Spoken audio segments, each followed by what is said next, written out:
super sport, wet paint, big feet. I pull up and kill shit, 6 feet. Alright, 6 feet, going deep. It's Torius with Dashius Clay. Alright, Dashius, why don't you tell us about what you do? I am an artist, aka producer, aka executive producer, aka engineer, aka creative expert, aka lover, aka son, aka enemy, friend, all that good stuff. So you pretty much do it all, right? I do everything but tap dancing. But I'm gonna get into tap dancing at some point in life. I seen you tap dancing in your video. You see, I practice. Yeah. I practice them all the time. I want to be a master of all crafts. You grew up in Miami, right? Yeah, well, I was born in Colombia. I was raised a couple years in Spain, and then I moved to Miami. But what was it like in Colombia? Do you remember that? Yeah, I remember Colombia. Colombia was a beautiful place. Lots of great food, lots of great family. I love Colombia because of the environment, and the ambiance is always just like, it's just completely different speed than Miami. How long were you there for? I was in Colombia for 4 years, and then I moved to Spain for 2 years. And then I moved to Miami. My father was actually on the run from like the feds and stuff like that. So we spent about 3 years like moving up and down Florida till he moved out of the States. And I won't lie, like every Colombian that I interview, they always have that story. Yeah, because a lot of us come from that. Like a lot of us, if you think about it, a lot of Colombian people don't have the kind of capital or money to actually move out of Colombia. So the ones that really do are the ones that were actually like involved in that. And if you think about how in depth Colombia was with that cocaine lifestyle and that activity, like a lot of us come from that family, you know what I'm saying, especially being in Miami, like, you know, most of us that are here come from just that background. Yeah. So was it ever like, do you ever feel like it was like dangerous for you? For me, I mean, in hindsight, I'm pretty sure it was dangerous. I was too young to know anything about that shit. Like I was just kind of more like along for the ride. I was legit just not noticing anything. You know, my parents were great enough to not involve me in their situations or you know, make me aware of what was going on. So I was actually unaware of it till I was a little bit older and kind of just realized like, oh, that's why we're moving from house to house for so many times. Yeah. You know what I'm saying? Like, but other than that, it wasn't part of my lifestyle. So when did you guys move to Spain and then to Miami? I've got family in Spain. So when we moved to Spain was actually to get out of Colombia, and from my understanding, we moved to Miami for a better life, but you know, my dad had brought some things over here that kind of just gave heat, I guess, to our family, and you know, this dumb things. But that's, you know, neither here nor there, and that's my father's situations, and I'm far from that. That's just my upbringing. So what was it like coming up out of Miami, like being raised out here? I loved it. I love Miami. I've lived in everywhere from Broward to Dade to Fort Myers to Naples. And back. So I mean, I've really been able to see every part of Miami, and I feel like that's actually cultured me in a sense a lot more because I've been around so much. My high school was 90% white. My middle school was 80% Spanish. You know what I'm saying? Like things like that, where it's just like I was always just in different environments, and it just it gave me a more, I think, in the end, the creative outlook. So what got you into hip hop? Actually, No Emotion, which is one of my best friends, his older brother used to rap in the back of the bus. He was the older head, and we weren't allowed to sit back there, but we would see him rap back there, and he would always pull all the girls. Really? And you know, rapping? Just rapping for the girls. And one day I had gone to No Emotion's house, and I had asked him like, yo man, you can show me how to rap? I want to fucking pull some girls like that, and blah blah. He was like, yo, meet me at the bus tomorrow, I'm finna show you how to do this. And I was like, all right, cool. So we had got on the bus, and I always remember this vividly. He was like, I want you to freestyle about everything we drive by. And I was like, I don't understand. And he just showed me how he would do it. And he would rap about the trees and the cars and the girls and the old ladies and the babies and whatever would just came by the window. He was freestyling, giving it rhyme to. Was he looking up facts on the Google too? No, he would just look at it, and that amazed me. And like, he would go into the middle of the school, and you know, people would circle around him, and he was such a spectacular artist that power and that attention, like I craved it. You know what I'm saying? And I mastered it. Like that's something I would go home every day and practice and do what I could do to learn, you know, to get better. Were you good at first? Like what were you at first? No, my first lines ever written down, I still remember, were my mathematical skills, compatible deals. I reach out and feel the unforgettable. So like it made no sense. It was just like rhyming words and shit. I was just like, oh, this rhymes. It works. So for me, it was like just doing that, like just rhyming at first until I started realizing like through performances and stuff like that and ciphers, like what you really had to do and like certain cadences and rhymes and shit like that, techniques. Were you more into like the stuff at that time, or were you more into like the older hip hop? I think I was a little bit into both because he was older than me, so he was showing me his brand of music and taste. And then at the same time, a lot of my friends, like, and a lot of my background is so broad. Like I was telling you, I've come from so many different places that I've been around people that were obsessed with rock. I've been around people that are obsessed with, my family's obsessed with EDM music. My mom comes from an EDM culture, so like I grew up with that house and freestyle background. And then No Emotion and his family, they're so into hip hop. So like I'm very diverse in taste because of that. So it's like it's helped me at least like broaden out my sound to where I was never really like one style. Yeah, I heard that you were like you're playing piano, right? Or you were doing playing a lot of different instruments. Yeah, at first I was playing piano, drums, clarinet. I played trumpet for a little bit. I was into like instruments. Now not so much. I produce, but mainly everything through keyboard. You know what I'm saying? Everything's digital now. Do you prefer like the keyboard or the keyboard or the MIDI? I mean, like the piano, you like to plug everything in? Yeah, I like to plug everything into MIDI, you know what I'm saying? I'm not, I used to be educated on keys and notes and chords. But then over time it kind of erased. I play a lot more by ear. It doesn't slow me down, but I am trying to learn right now to actually advance my education in progression and chords and stuff like that, just for the simple fact that I see how fast people can move when they create music with that knowledge. Yeah. You know what I'm saying? It's a lot of times I'm doing everything through emotion, but if I could connect emotion and theory, I'm pretty sure I would be able to fucking be faster and stronger. Or if you have no emotion. Yeah. So what were you doing first? Were you rapping first, or were you producing or like playing instruments? I was playing instruments with no intent to do anything with it. I was playing instruments because it was part of the school program, and I liked instruments, and I had a crush on one of the girls in my class, which is why I went into band. But for me, I think everything was vocals.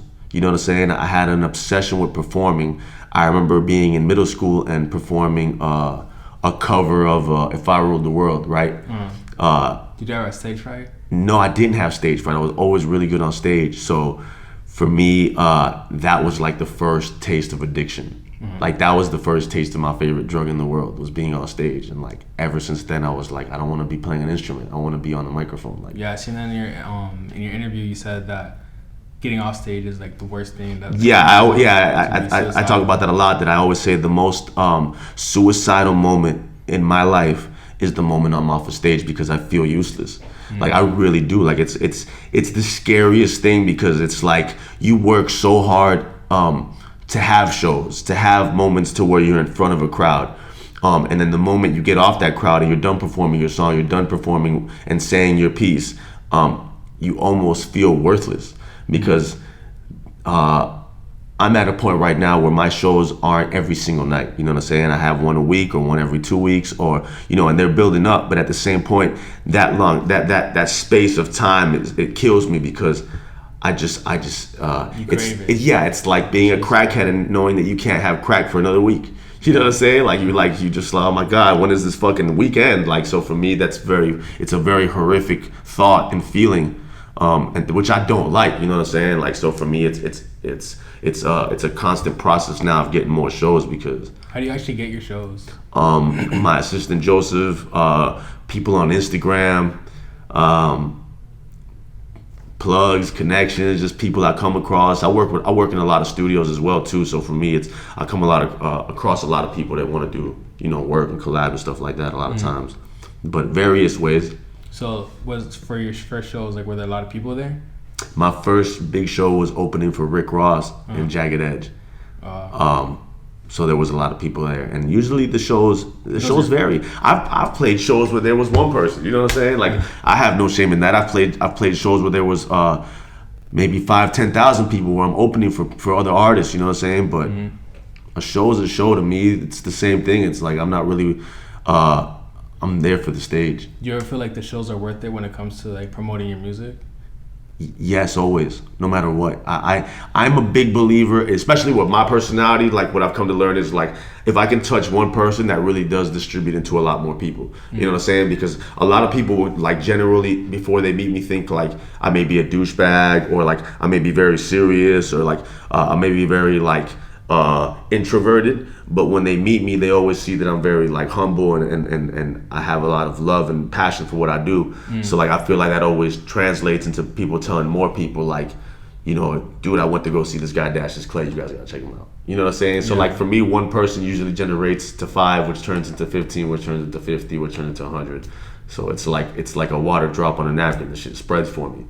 So I don't mind that one fan. How do you actually make your shows different from like all the other people performing? My shows are very different. I'm a performer. Like in all reality, I'm a performer. So like my shows are very different in the sense of there's an actual performance that comes along with my shows and my music. And it's like, I can say this because I can be a critic of music, but like a lot of times I do shows and I see artists go up, and they just stand there and do the same one too. You know what I'm saying? And let me get my homeboys out here and we're screaming. They've got their vocals on the track, which makes no sense to me. And they're just kind of going over there lip singing and trying to look cool. You know what I'm saying? Like for them, it's more about me. Wait, have you ever been to a show where like the mic sucks? Yeah, of course. Oh, 100 shows. So when you perform, you don't have your vocals? But I'm a performer, so that doesn't affect me. So what if it's like really loud in there? I'm a performer. It doesn't affect me. Like when you're a great performer and when you've been through enough fuck ups and shows, you know how to get around it. 100%. Like I'm the type of person that those things don't intimidate me anymore. Like in reality, I've been through the worst of worst shows. I've had the worst stage equipment. I've had the worst stage managers. I've had the worst stages. I've performed on 2x4 pieces of wood on a bar. And you know what I'm saying? Like I've done it all. Like that to me is the thrill of it. You know what I'm saying? The challenge is sometimes I don't want things to go easy. Because when it goes easy, sometimes people don't enjoy it. Yeah. When they can see 3 performers die on stage, and then they get to watch me overcome it and conquer it with a bad microphone, with bad speakers, with a bad stage, with bad lighting. Pretty much save the show. Right? It speaks for itself. It says everything and anything about me. You know what I'm saying? Like so for me, that's my favorite thing. Is I've watched up growing performers like Travis Scott and DMX and these people who fucking will jump on a bus and perform if there's no stage. Will hang off the roof if they have to. Like those are things that inspire me. You know what I'm saying? Like so for me, those are things that I'm like, oh my God, I get to hang off the fucking roof this time. Like I'm excited. I'm gonna pull out, hey, make sure you fucking film this whole thing because I'm about to hang the whole time with one arm and rock the mic. And for me, that's like, those are the stories that I get to walk away like laughing. You know, for me, I get to laugh and smile like, yo, that was crazy, right? And I love for people to come back to me and be like, you were a fucking maniac. I love it. So how has the shows in the beginning changed from like the shows that you're doing now?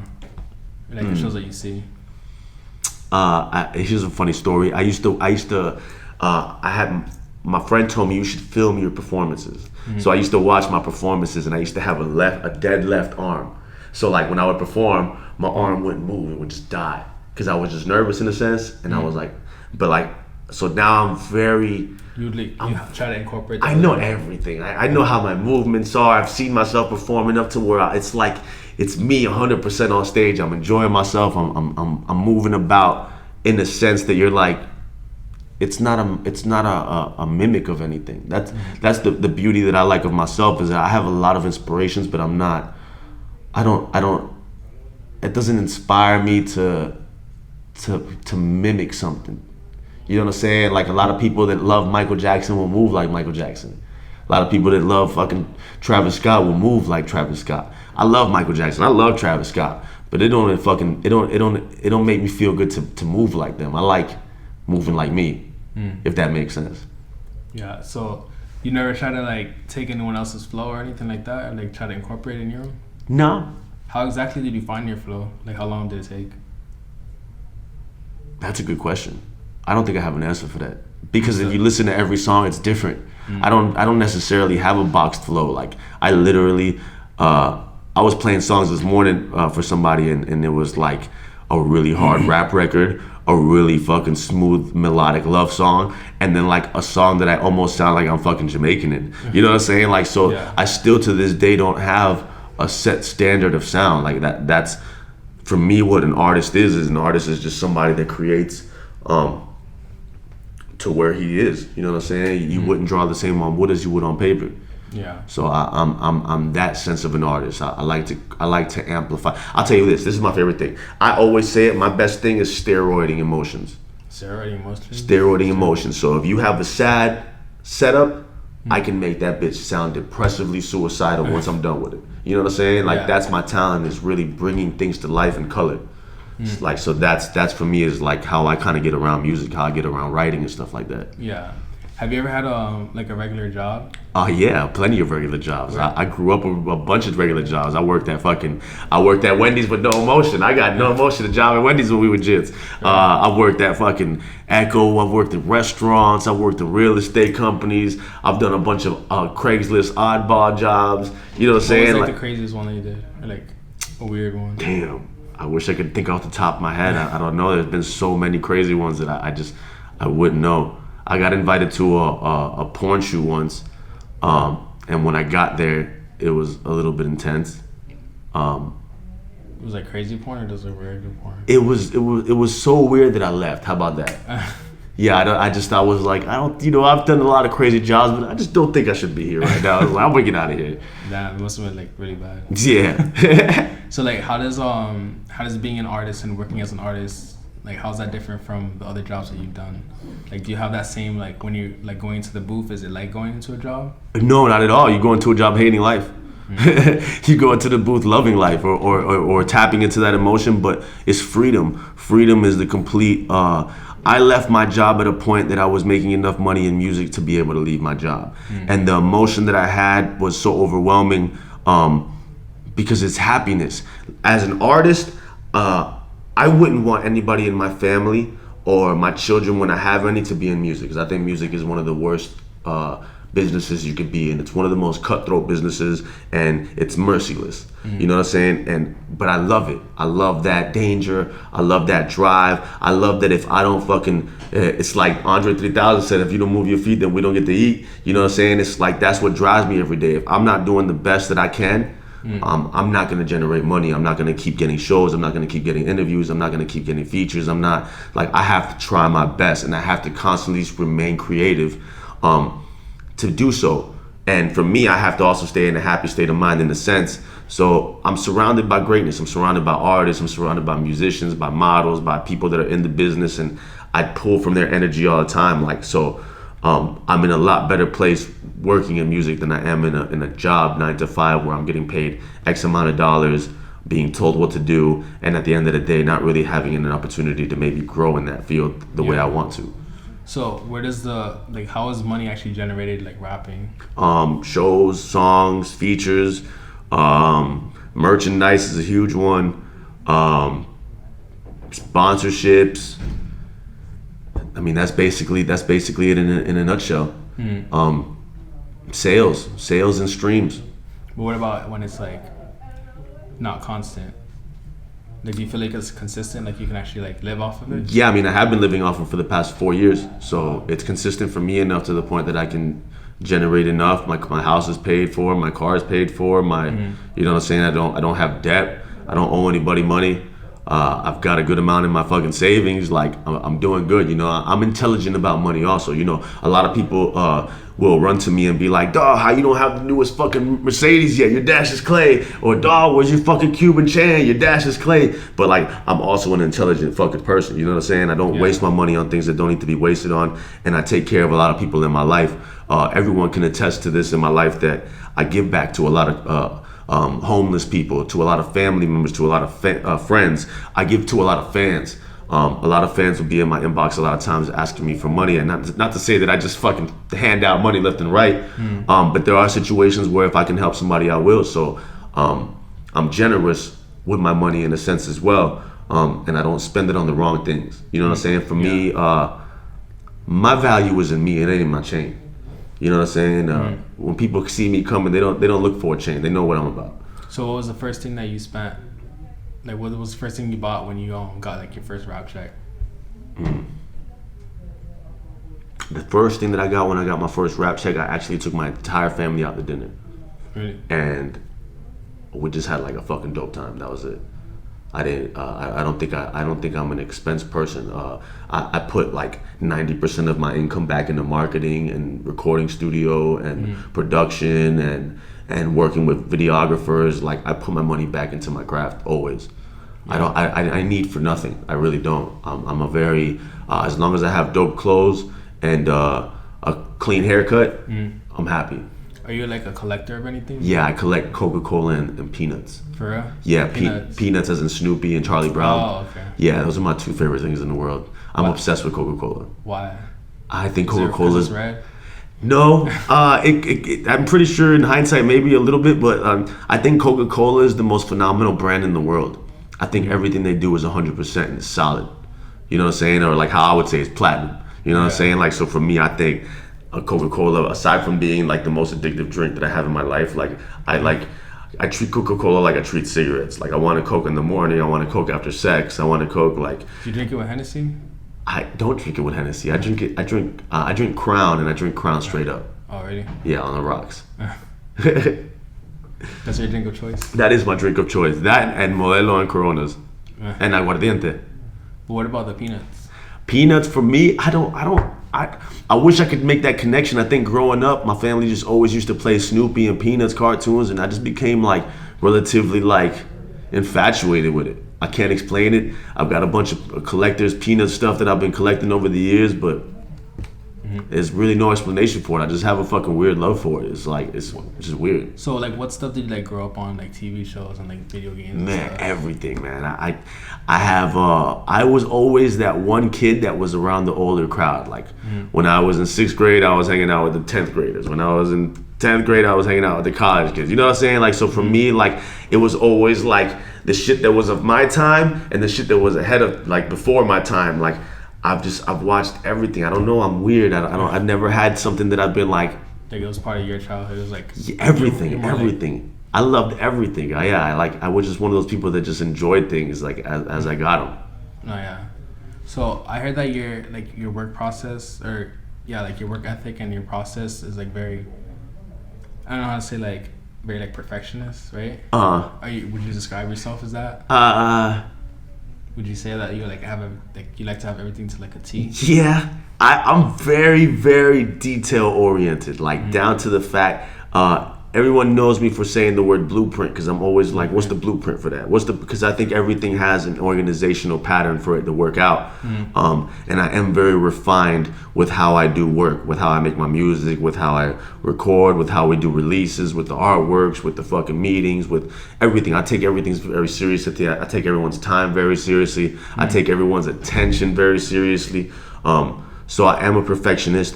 Not as much as I used to be because I used to be such a perfectionist that things would just never get done. Now I kind of know when to say enough is enough. So like what do you feel like is better? Like to say, it's good like that, or is it better to be a perfectionist and make sure it comes out really good? I think you have to have a standard and not always I think the word is realism. Like, I think you have to be realistic with yourself on perfectionism. Because some people will just be perfectionists to the point that a project that'll take a month could take them a year. Yeah. Just because they just can't get to that right sound. And sometimes you got to look in the mirror and say, maybe this is just not possible, or it's not realistic that this is going to happen. I'm not going to have this. So for me, I always say we don't get to be our fans. You know what I'm saying? Like, so a lot of times I'll put perfection into a song that may not hit the same way of the track that I took 5 minutes into. That's usually how it goes. And it's like, so I try to always keep that in my mind as well. Like, don't be such a perfectionist. It may not be worth it. Because the way I see it is like, because I'm more of a like, you have to get something out there. Because people, like, no matter how much you like try to make something perfect, especially like, if it's like gonna be in the audience in a wide mass, everyone's gonna hate on it. Everyone's gonna have something to say about it. Like, well, you know who taught me a great lesson was XXXtentacion. When I was working on this project like a year and a half ago, 2 years ago, before he blew up, we used to have this argument all the time that he didn't like to sound so clean, right? And I used to fight with him on this, like, bro, we gotta make this sound better. It sounds bad. He'd be like, nah, I want it to sound rough and aggressive. And I'd be like, bro, trust me, it's not gonna get on the radio if it doesn't sound clean, right? And I was wrong. You know what I'm saying? Like, I'm a man enough to say I was wrong. I was wrong, and he was, in a sense, correct. Not that his music all sounds bad now, because the music is cleaned up now, but look what he blew up with. That Look At Me Now song sounded like shit. Did it not? Like the engineering of it, the mixing of it, it sounded like utter shit. To me, it sounded regular because I hear a lot of songs like that. Yeah, exactly. But that's also, in a sense, the new wave is that little bit of like, it's like a grungy fucking sound. Yeah. And I appreciate that now. So when I hear music like that, I appreciate it now. At that point, I didn't see it. I feel like it was very convenient that became the wave because, like, you know, you don't have to do. Yeah, exactly. Yeah, in a sense, it is convenience. Because that's how everyone else is sounding. So it's like, oh, you know what, I can sound like that. Yeah, which is in a sense why they call them SoundCloud rappers. Yeah. You know what I'm saying? But like, but I learned like perfectionism is not always right. Being perfect is not always right. We're humans. We're not computers. We're not robots. Yeah. So sometimes the rawness of it is what's obsessed. When I think back to the music that I loved growing up, a lot of the fucking rappers that I loved, their freestyles, they got leaked, that sounded like shit. Those were the ones that used to reach me. Yeah. You know what I'm saying? Because you would be like, damn, that sounds so gritty. He sounds so sad. I fucking feel him. You know what I'm saying? Like, so for me, I understand that. Like, I look at things now in the overall aspect. Like, you're right. Sometimes everything doesn't have to sound perfect. Maybe it's not meant to sound perfect. I think it's funny that X had said that too, because in his No Jumper interview, he said that he wanted, like, he didn't want anyone to touch his sound unless they can make it like a studio quality sound that's gonna like really put love into the track and really make it sound really perfect. Like, maybe. I mean, but that's what I'm saying. Like, put it this way. I just retweeted. Go ahead. He said that, right? But then I saw the Diplo interview, and Diplo said that he wanted, like, you know, Diplo's a real engineer, real producer. He knows what he's doing. He knows how to make it sound good.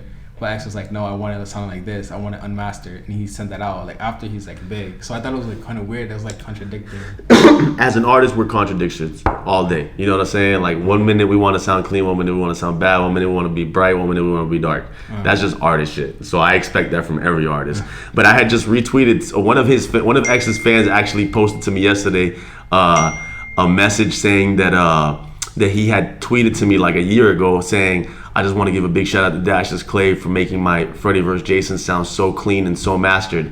So like, exactly what you're saying right there. Like, my fight with him was always that it wasn't grungy enough, but I found a tweet yesterday saying that he was happy how clean it sounded. Yeah. You know what I'm saying? Like, but I expect that from any artist. I'm probably a walking contradiction all day long, where I'll be like, yo, I want to be fucking super bright today, and then all of a sudden be like, bro, let's wear black and fucking be dark, and you know what I'm saying? Like, that's just how artists are. That's how we stay creative. Were you ever like a shy person growing up? Like, were you ever like to yourself and more introverted? Or were you always like outgoing and really out? I think this may not make sense, but I think when I'm by myself, I feel very introverted. I want to stay introverted. And the moment that I see anybody, I break my shell. Really? Always. Like, I cannot be serious around people. I cannot be fucking still around people. Like, I like turn into a ball of energy every time I'm around anybody. Like, so I'll literally be like, I don't want to see nobody. I want to stay home today. I just want to fucking watch TV and listen to music. Leave me the fuck alone. And then somebody will walk in and I'm like, hey, you want to go out? Let's go have a fucking drink. Let's go fucking to the studio. Let's go blah. And it's just like, so like I said, I'm a walking contradiction myself. Where does that energy come from? I think people, man.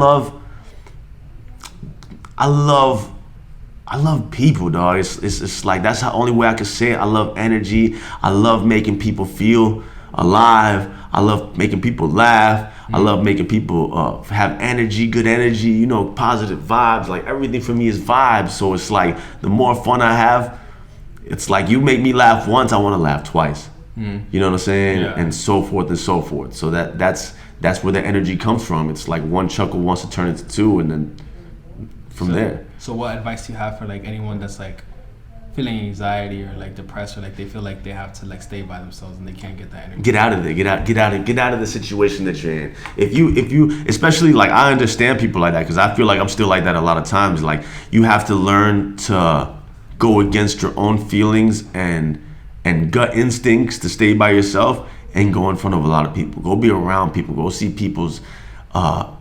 Go see different things. Go feel people's energy. Go to the mall. Go to a park. You know what I'm saying? Like, you need it. I think introverts have that downfall within them where it's like, I'm introverted. That's how I'm gonna be. I like it. Like, nah, it shouldn't be like that. You should get out and feel something, and that'll in turn get you out of your shell. Yeah, I feel like that's good. Have you ever like felt like you like? Has anyone ever reached out to you and say, "Oh, your music has actually like helped me"? Oh, like, a lot. I get that. I get that probably at least minimum 10 times a week. Really? Where I'll get like a good 2 to 3 paragraphs from somebody that'll tell me anything, any of their 2 cents, all personal shit, and I always tell them I'm screenshotting this, and I look back at them all the time. Like, anytime I'm ever down, I have a favorites folder in my iPhone of just fans, stuff that fans sent me, and I look back through it sometimes because, like, dude, that sometimes is worth more than money. Do you ever feel like you overlook some of those people because like people are asking you for a lot of things? Yes. I feel guilty a lot of times. I always make time every day to write back to everyone. But I have to, my mom told me this the other day. She said, you can't feel bad and save everyone, right? And that made a lot of sense to me because I feel responsible for a lot of people a lot of times. I don't know why, but I feel responsible for a lot of people. And it bothers me that, maybe I can't save everyone. There's a lot of fans that I have that are hurting, and they'll tell me that I helped them through it, but that eats at me at the same time. You know what I'm saying? That's a big weight on my shoulders to have a lot of people. Imagine waking up every day and having somebody in your inbox every day asking you for money because they can't eat, or because their grandma's sick, or because their mom's sick, or because their daughter's sick, or because they're getting kicked out or evicted, or they haven't eaten in days. Like, opening those DMs as much as I love for people to entrust me to talk to me about that, that eats at you a lot too. You know what I'm saying? You ever feel like you have like a stand situation? Where like, just because they don't know how busy you are, but then they're like, oh, he didn't hit me up, so. But I'm very verbal, so when people, anytime that anyone's gotten out of line and been like, oh, well, I guess you don't have time for me, I've always been able to take the time and explain to them, like, I do have the time for you. That's why I wrote you back these certain comments. But when you write me, usually the stands, quote unquote, situations that I have are when people write me like 1-word things every day. Hey, hi, hey, right? Yeah. And like, I'll have to explain to them, like, I don't really know what you want me to respond to that. Yeah. And they'll be like, well, you don't have time to respond. It's not that. It's start off a conversation. Give me something to approach you back with. I always just say hello. It's hard. It's hard to, when somebody writes me LOL in response to everything, like, how do I follow up to that? Yeah. Like, LOL, what's the next thought? So that I can fucking be like, oh, that's why you thought that was funny? Yeah. You know what I'm saying? But a lot of times the stand situations happen because of things like that. LOL, hi. But I'm always able to explain my way into those situations. Like, listen, man, it's nothing against you. It's just, how about we have a conversation instead of hey and hi? Yeah. You know what I'm saying? And then 9 times out of 10, if not 10 out of 10, they get it. But do you feel like as an artist, it's important to like be unaccessible, or do you feel like it's better to be like anyone can reach you? Well, I have a lot of artist friends that will tell me that I'm too accessible, and I think that's ridiculous. If I have time every day, how about this? How fucking obnoxious is that people have time for me but I don't have time for them? I don't like that. Like for me, I think it's very fucking important. If somebody's spending money on me, if somebody's spending time on me, attention on me, taking the time to show their friends or anything like that, if God's given me the time and opportunity to talk back to them, it would be absurd for me not to. Because I'm appreciative. I'm a grateful person for everything. So I think that every fan deserves the time of day when they give me the time of day. Yeah, we all have the same. If I don't have, exactly. If I don't have the time, they know I don't have the time because I do take the time.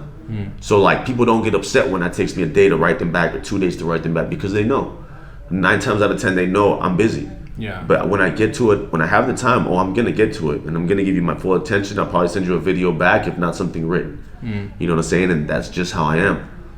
But I also think that's helped me a lot in life. You know what I'm saying? It's helped keep me balanced as an artist and as a human. Because without your fans, what do you really? Who am I to think I'm above them? Yeah. I'm not. That's why I don't call them fans. I call them Dashaholics. Dashaholics. Because for me, Dashaholics is like a family name. Fans is like one-sided. Everything's about me. It ain't about me. I'm nothing without them. So. Yeah. How did you decide, what your image was gonna be? Like, why did you decide to do the dye? The red beard came from a dream that I kept having, and I was with this chick at the time, and I had told her about my fucking plans, and she said, well, I mean, you kind of are a full-time artist. I wasn't working anymore and stuff like that. And she was like, what's the problem? And I'm like, what do you mean? And she's like, isn't that what an artist is? Like, you do whatever the fuck you want, right? And I was like, I'm gonna fucking do that. And I dyed it and never looked back. And for me, it was just, for starters, red to me is like the most significant color because it signifies and dignifies love, passion, hate, fire, fierceness, anger, everything. You know what I'm saying? Like the most emotional emotions come from red. So like for me, I loved the fact that color embodied me as a person, and I was able to put it on my beard. And I just never looked back. I've had my beard like this forever. Has anyone ever confused you for like Action Bronson? Nah. Action Bronson is like 4 times my size. But like the beard. Nah. I've had people send me pictures of Action Bronson like drawings where they'll be like, is that you? I'll be like, nah, he's fatter. But I love Action Bronson. I've had my beard since Action Bronson was, I think, anybody, but I love Action Bronson. So why do bitches love space? Because men are from Mars and bitches are crazy. That's funny. What made you think of that? It's an album or is it? It's an album. What made you think of that for your album? What's the inspiration behind that? Life. Women are roller coasters. My whole life, women have been roller coasters. Yeah. I said it's like my whole life women have been roller coasters. Like, so for me, like, Bitches Love Space was just like a culmination of all my emotions from the last year with women, and like just feeling like the ups and downs and like and just everything. Like you feel great, you feel bad, you feel horny, you feel sad, you feel, that's the definition of women, a roller coaster of a man's life.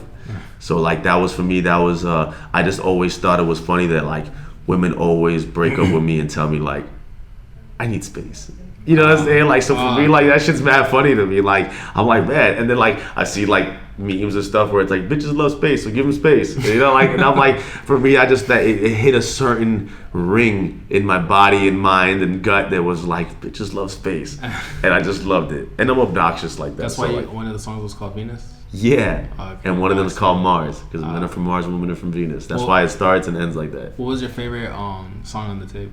I'm the worst. I'm the worst? I'm the worst, because I felt like that's the epitome of like... That's when you did the video for, right? Yeah. That's the epitome of my relationships. It's always like, no matter what I do, I'm the worst, right? I was expecting it to have like a spacey vibe to it.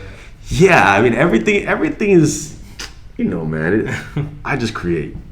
I feel you. Was it cold? Yes. I wore, I had an entire fucking sweater, big bulky sweater, this, that, the head, everything. And when we did the test shot, I felt like such a little bitch about it that I was like, bro, I can't let these Miami people know that I'm from Miami. Like, everybody's going to be like, dude, you're so Miami, you're covered from head to toe and fucking, So I took everything off, left that skinny little shirt on. It was fucking 12 degrees outside. I would have left it on. I was freezing. Like, my hands were like frozen. My body, my nuts, everything was frozen. But I didn't care because I knew that the result was gonna be so raw. I wanted to look cool in the snow. Like, I don't think I could make being in the snow look cool. Miami, so I thought it was kind of like, you know, it was kind of off that you were in the snow. Yeah, that's what I'm saying. Like, I loved it. I had my shades on. I had a little shirt on. So you're saying you're contradictory. Yeah. Your contradiction. Yeah, well, I love it. I love it. I love it. That to me is artistic as fuck. Nah, yeah. What about some advice that you want, or like, actually, what if someone was like gonna listen to you for the first time? What song should they listen to get you into the other songs you have and out of your music and become a Dashaholic? I think a lot of people would say, "Oh, you mad?" Oh, you mad? That's one of them. I would say